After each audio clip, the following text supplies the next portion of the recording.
This is a letter to myself. Um, I don't care if this gets one view or I don't care if it gets a million views. I'm speaking to a version of me that exists in the future. And the fact that I can think of that version means that version already exists and it's just waiting on me to arrive. I'm tired of putting my purpose on the back burner. I'm tired of not living the life that I know that I can live. So I want to hold myself accountable. Um, I realize that I run from my calling a lot. Like I run from being all that I know I could be. I think what's so funny about life is people will see you doing well and they'll be like, "Oh, I see you doing your thing, bro. You snapping, you this." And I have gotten so used to that. I think even like just as a child, just when you break it down to the root of it, um, I got good grades in school, and honestly, I didn't really try in school like that. Like, I was never one of those kids that like studied hard and did all that. Like, a lot of, I could say academically, the academic success that I experienced was um, just was that, it wasn't nothing that I felt like I had to put in an extra sort of work. It just came to me, and I feel like in life, not that I haven't worked hard, but I feel like a lot of where I have gotten to didn't necessarily take a tremendous amount of work, at least in my opinion. And maybe that could be me downplaying myself, but there are too many times where people say they are proud of me, and I genuinely feel like I haven't done enough.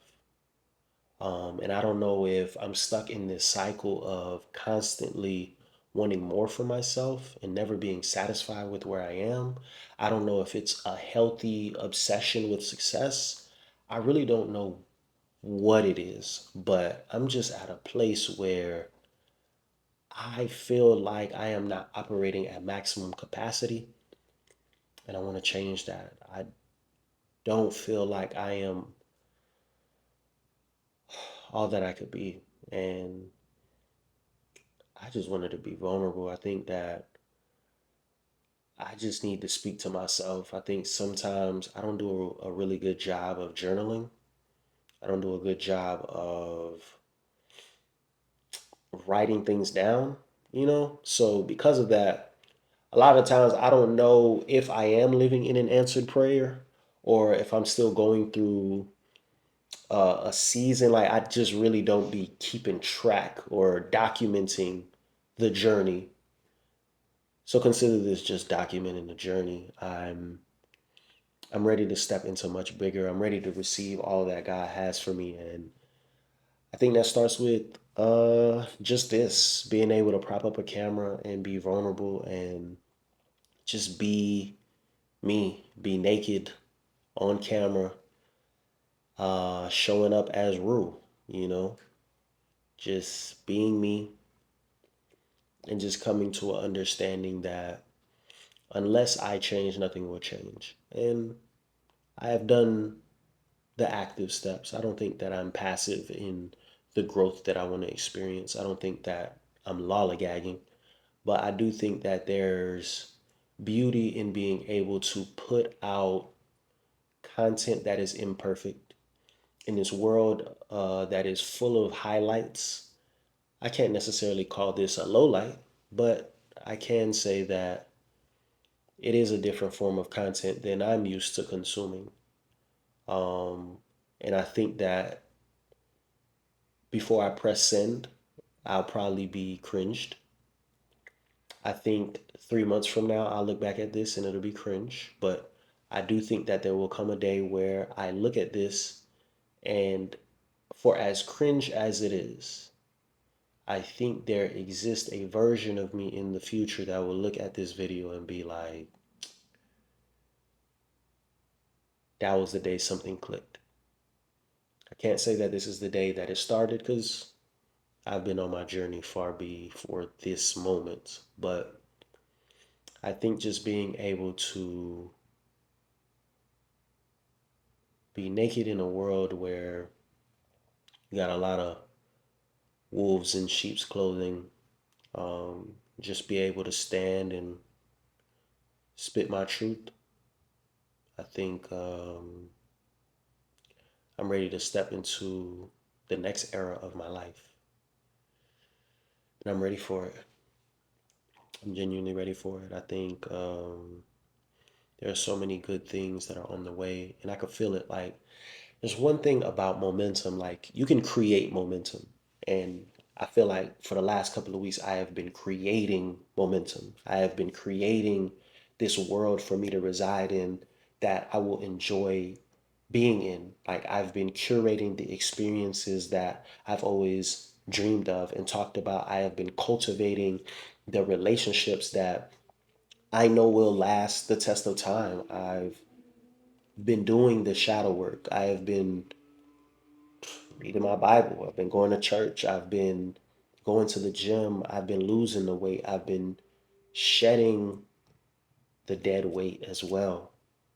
I'm just in a season where if it is not beneficial and it is not something that is going to contribute to the life that I desire, I ain't got no room for it. I find myself in a very selfish season, and I think that there are going to be people that feel a type of way. I think there are growing pains that come to growth, that come with growth. There are people who just won't understand, or some people who feel like they should have been there with you throughout the journey. There's so many different complaints, there are so many different opinions, there are so many different concerns, but this era that I'm stepping into,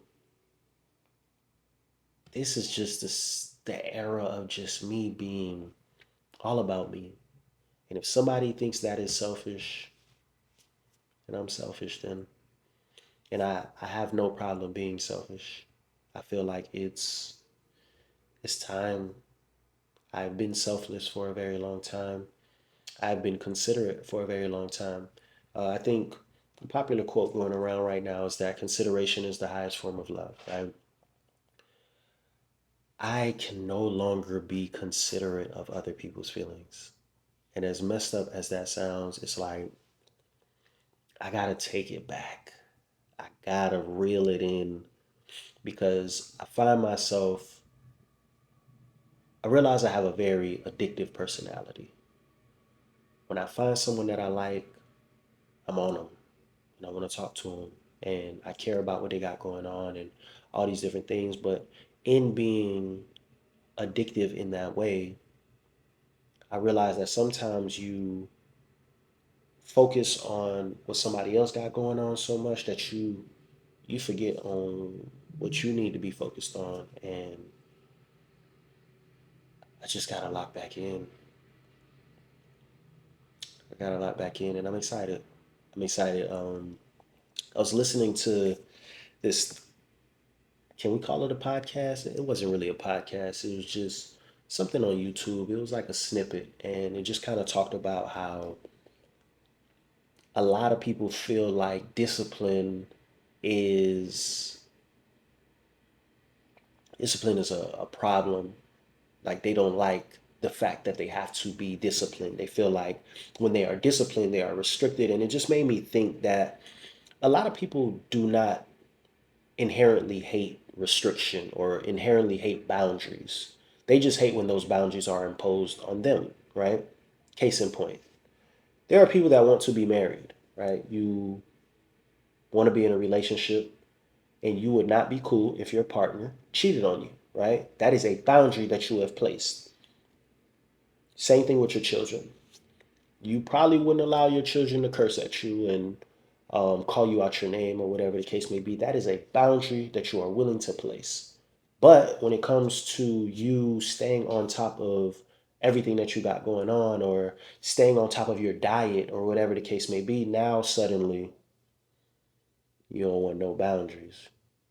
You want to have no restrictions. And that's not how life works. And it just boils down to discipline. And the thing about discipline is it's a lot easier to be disciplined when you remove yourself from situations as opposed to placing yourself in those situations and thinking that you have the willpower to not act on your impulses and your desires. So I'm just in a season where I'm just removing myself from the temptations and the moments that I know will push me further away from my goals and push me further away from the things that I am called to do. So I am embracing this part of the journey. I am embracing long nights. I am embracing the grind. I'm embracing failing in public. I am embracing not having everything figured out, but trying anyways. I think that's one of the things that I miss about like just the beginning. Like when you are a newbie and an amateur, you just try and you don't care and you get back up and you try again and you try and you try and you try. But when you experience a level of success, you no longer want to look like a fool in public. And I hate that about myself. I hate that I can't brush it off like I used to. I used to be able to just, I don't care. That I don't care got a little harder, but this is me exercising that muscle. I'm exercising the I don't care. I'm exercising all knows. I am exercising everything. I'm exercising everything that it takes. And I'm not bringing nothing that is not supposed to be here. So if no one sees this, cool. Somehow the whole world sees this, cool. If 5 years from now, this is my digital footprint, and there's somebody watching that is in the exact same place that I am in now, and I have long since outgrown this season, and I have become someone who is worth looking up to and has become an inspiration to millions. I want you to look at this video and know that I was exactly where you are right now. And the beauty of this video is that this is documented proof that I'm going to be everything that I desire to be. I'm going to be everything that I am called to be. I'm going to walk in my purpose, and I am going to be a light in this world, and I'm going to shine like no other. And I'm going to give all the glory to God. And that's who I am. I'm Rue Jerry Dangerville. Some of you may know me as Rue the Poet. Some of you may know me as Rue the Shooter. Or some of you may know me as something that I haven't even figured out yet. Who knows when you're going to watch this video? But that is who I am, and I look forward to meeting my future self. I'm proud of you already. I'll see you soon.